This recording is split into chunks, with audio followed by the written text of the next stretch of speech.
मेरे प्रिय भगवत भक्तों, भगवान के अंदर अद्भुत चुंबकीय शक्ति है। भगवान शिव जी कहते हैं कि जगन्ते नित्यं परितो भ्रमन्ति यत् सन्निधौ चुंबक लौह बद्धि एतन्न जानन्ति विमूढ़ चित्ता स्वविद्या संवृत मानसाये।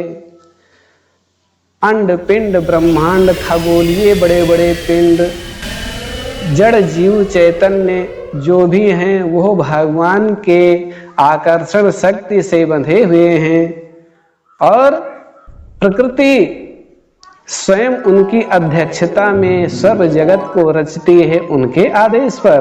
गीता में भगवान कहते हैं कि मया अध्यक्षेण प्रकृतिम सोयते सचराचरम।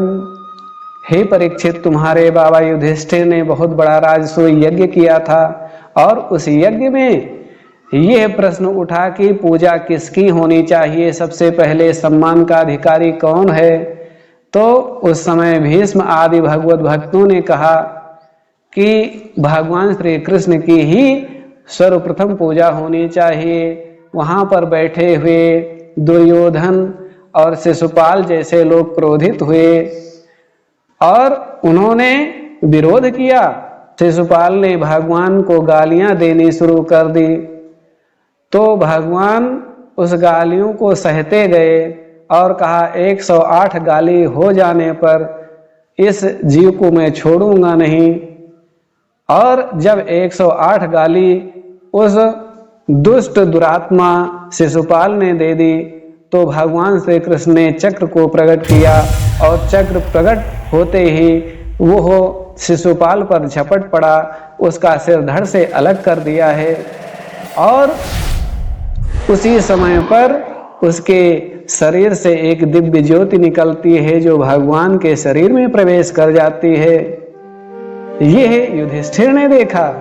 उसी समय पर नारद जी वहां थे और हंसने लगे। तो युधिष्ठिर जी ने पूछा, हे नारद जी, यह कैसे हुआ? तो नारद जी कहते हैं, यह तो भगवान का सेवक था, भगवान का द्वारपाल था। तो युधिष्ठिर जी ने कहा, हमें इसकी पूरी कथा सुनाइए। तो नारद जी कहते हैं कि द्वारपाल हरि के प्रिय दो, जय अरु विजय जामि सबको। जय विजय नाम के दो बैकुंठ में द्वारपाल रहते हैं और वे द्वार पर रखवाली करते हैं। एक बार माता लक्ष्मी जी बैकुंठ में प्रवेश कर रहे थे तो उन दोनों द्वारपालों ने रोक दिया था और क्रोध में आकर के लक्ष्मी जी ने कहा, तुम्हारे अंदर दुष्टता बढ़ गई है, तुम्हें इसका परिणाम शीघ्र ही मिलेगा। एक समय सनत कुमार आदि ऋषि आए और उन ऋषियों को भी उन द्वारपालों ने रोका, कहा तुम अंदर नहीं जा सकते हो। तो उन भगवत भक्तों सनत कुमारों ने कहा, हम भगवान का दर्शन करना चाहते हैं इसलिए हमें जाने दीजिए।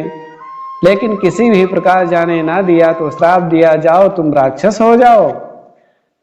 तो भगवान अंदर से आए और आकर के कहा, आप इन्हें क्षमा कर दीजिए, मैं इनके कल्याण के लिए इस पृथ्वी पर अवतार लूंगा।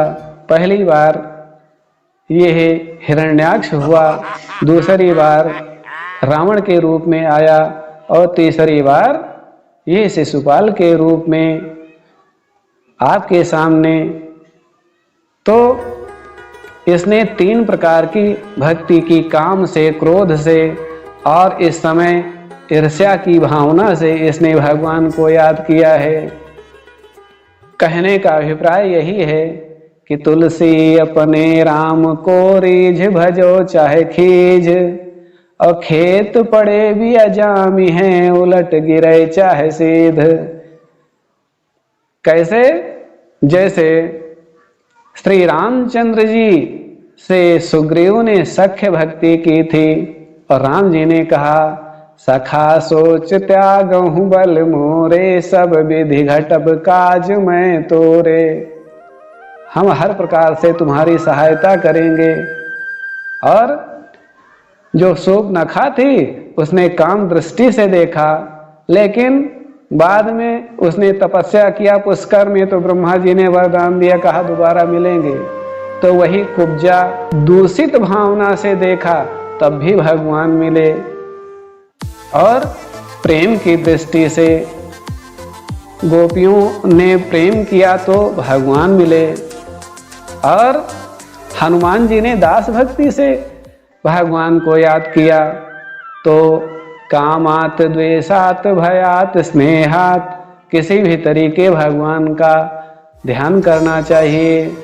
आज की कथा में इतना ही। जय श्री हरि, फिर मिलेंगे।